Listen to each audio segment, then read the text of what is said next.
నమస్తే welcome to Taksh media. నేను మీ హిమ. ఈరోజు నాతో విజయాంజలి మూవీ డైరెక్టర్ తరుణ్ కల్లూరి గారు ఉన్నారు. సో సక్సెస్ని ఎంజాయ్ చేస్తున్నారు వీళ్ళంతా. సో అడుగుదాము అసలు వీళ్ళకి ఆలోచన ఎలా ఉంది, ఎంత మంచి ప్రాజెక్ట్ జనాల్లోకి వదిలారు. సో అడుగుదాం సక్సెస్ మీట్ని ఎలా ఎంజాయ్ చేస్తున్నారు అనేది. Hello sir. So first of all congratulations. Thank you so much. So మీకు డైరెక్షన్ అంటే ఎందుకు ఈ డైరెక్షన్ డిపార్ట్మెంట్లోకి రావాలని ఫస్ట్ ఎలా వచ్చింది ఆలోచన? యాక్చువల్లీ ఏంటంటే నేను ఇంటర్ చదివే టైంలో నేను కాలేజీలో చదివేవాడిని.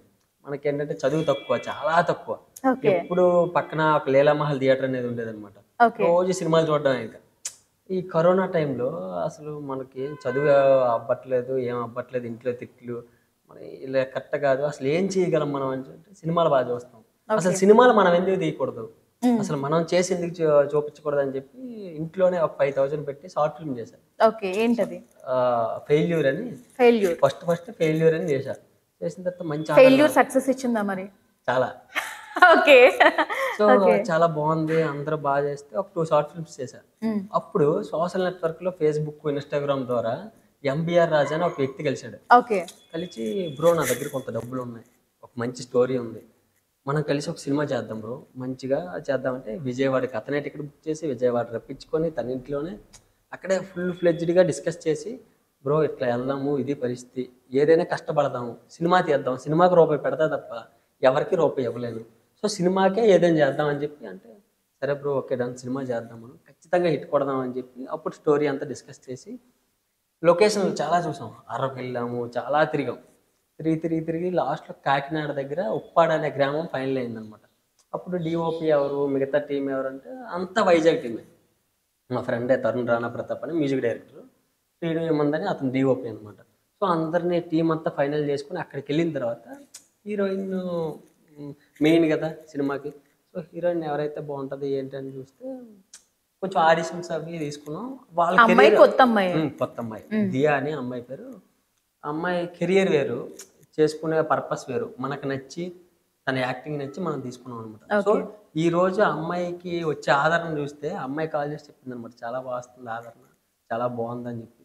సో మంచి అంటే అసలు బ్యాడ్ స్టార్ట్ గుడ్ అయింది. అంటే చాలా అంటే చేద్దామా అన్ని చేద్దాం, చాలా స్ట్రగుల్స్ అంటే మెట్లు ఎక్కడానికి చాలా టైం పట్టింది, కానీ మొత్తానికి ఫ్లోర్కి వచ్చాం. సో ఈ రోజు అయితే సక్సెస్ అయ్యాం, హ్యాపీ ఉన్నాం. మెయిన్ అంతా రాజా కూడా మొత్తం ఒక్క సింగిల్ హ్యాండ్తో మొత్తం డబ్బులు కావచ్చు, లోన్లు కావచ్చు, మనోడే మెయింటైన్ చేసుకొని వచ్చే శాలరీ మొత్తం దీనికే పెట్టుకుంటూ చాలా సపోర్ట్ చేసి మొత్తానికి సినిమా కంప్లీట్ చేసాం. సినిమా కంప్లీట్ చేయడం అనేది ఎంత కష్టం అంటే ఇల్లు కట్టి చూడు పెళ్లి చేసుకొని చూడు అంటారు కదా, అంతకంటే ఎక్కువ సినిమా చేయడం అనేది మాటలు కాదు. చాలా సినిమాలు మధ్యలో ఆగిపోయినాయి, చాలా రకాలుగా ఉన్నాయి, చాలా పెద్ద సినిమాలే ఆల్రెడీ స్టార్ట్ అయిపోయి ఉన్నాయి. సో ఆగిపోయి ఇట్లా మాది కూడా ఒక ఆగిపోయే సిచ్యువేషన్లోకి వచ్చి మళ్ళీ ఆగలేక మళ్ళీ మనోడు అంతా బూస్టప్ ఇచ్చి అందరికి డబ్బులన్నీ రెడీ చేసి, సో ఇలా చాలా ప్రాబ్లమ్స్ ఫేస్ చేసాం, ఒకటి కాదు. సో మొత్తానికి సినిమా కంప్లీట్ చేసాం, అది గ్రేట్. అట్లానే ఇప్పుడు మొన్న ఒక 2 days బ్యాక్ సినిమా రిలీజ్ అయింది. 24 hours అంటే 24 కూడా కాదు, 23 hours 10K వ్యూస్ అప్పుడే. సో అట్లా ఓవరాల్గా చాలా బాగా మంచి రెస్పాన్స్, మంచి కామెంట్స్, అర్రే లవ్ స్టోరీ భలే ఉంది, బాగా కనెక్ట్ అవుతున్నాం, చాలా బాగుంది, పల్లెటూరు లవ్ స్టోరీ భలే ఉంది. కానీ మెయిన్ ఏంటంటే గర్ల్స్ కనెక్ట్ అవుతుంది బాగా. ఇప్పుడు ప్రతి ఒక్కటి చూడండి, దేవదాస్ అంటే ఎవరికైనా తెలుసు, లవ్ ఫెయిల్యూర్.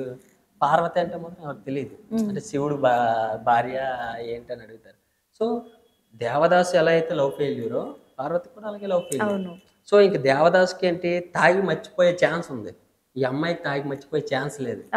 సో తనలోనే ఒక పక్క ఇంట్లో పెళ్లి చూపులు చూస్తే పెళ్లి చేసుకోవాలి, ఒక పక్క ప్రేమించిన వాడు.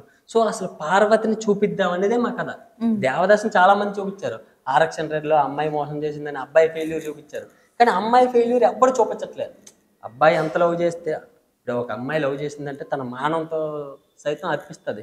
సో అట్లాంటిది లవ్ ఫెయిల్యూర్ అయినప్పుడు అబ్బాయికి ఎంత పెయిన్ ఉంటుందో అమ్మాయికి కూడా సేమ్ పెయిన్ ఉంటుంది. సో మెయిన్ గా ఇందులో ఫీమేల్ ఓరియంటెడ్ గా ఫీమేల్ పెయిన్ ని మీరు చూపించాలి అనే కాన్సెప్ట్ తీసుకున్నారు, రైట్? అమ్మాయికి కూడా పెయిన్ ఉంటుంది, అమ్మాయి కూడా లవ్ చేస్తే ఎన్ని ప్రాబ్లమ్స్ వస్తాయి, ఒక పక్క పేరెంట్స్ ఒప్పుకోక, ఒక పక్క లవ్ చేసిన వదులుకోలేక, కొన్ని వదులుకుందాం అని చెప్పి ఏదో ఒకలా ట్రై చేస్తుంది. కానీ ఈడేం చేస్తాడు, నాకు నువ్వే కావాలి ఏదైనా అంటే సర్టన్ స్టేజ్లో నాతో రొమాన్స్ చేయకు నువ్వు అంటే మ్యాక్సిమం బాయ్ మగోళ్ళు ఏమనుకుంటారు రొమాన్స్ కట్ చేస్తే అంత తగ్గిపోతుంది అనుకుంటారు రొమాన్స్ చేయొద్దు నాతో అసలు రొమాన్స్ వద్దు అనేసి అంటే అయినా పర్లేదు నువ్వు నాకు కావాలంటాడు అనమాట ప్రతి విషయంలో నువ్వు నాకు కావాలని చెప్పి అంటాడు అసలు లాస్ట్ ఫైనల్గా ఏం డిసిషన్ తీసుకుంది పేరెంట్స్ మాట విన్నదా లేకపోతే ప్రేమించిన వాళ్ళు పెళ్లి చేసుకున్నదా అసలు ఏంటి అసలు విజయాంజలి సినిమా చూస్తే కళ్ళంట నీరు వస్తాయి మేము చూసుకున్నాం లాస్ట్ ఫస్ట్ కాపీ చూసుకుంటే అసలు మేమే ఎమోషనల్ అయిపోయాం చేస్తున్నప్పుడు కానీ చూస్తున్నప్పుడు వచ్చే ఎక్స్పీరియన్స్ వేరు అసలు అయ్యో నిజంగా అమ్మాయి పెయిన్ బాగా చూపించారు చాలా మంది అన్నారు అసలు మొత్తానికి గర్ల్స్ అయితే చూడాల్సిన చిత్రం ఇది అమ్మాయిలు పేరెంట్స్ అంటే పేరెంట్స్ ఏం తప్పు చేస్తున్నారు లవ్ చేస్తే సో ఇట్లా ప్రతి ఒక్కరు చూడాల్సిన చిత్రం ఖచ్చితంగా అందరినీ ఆకట్టుకుంటుంది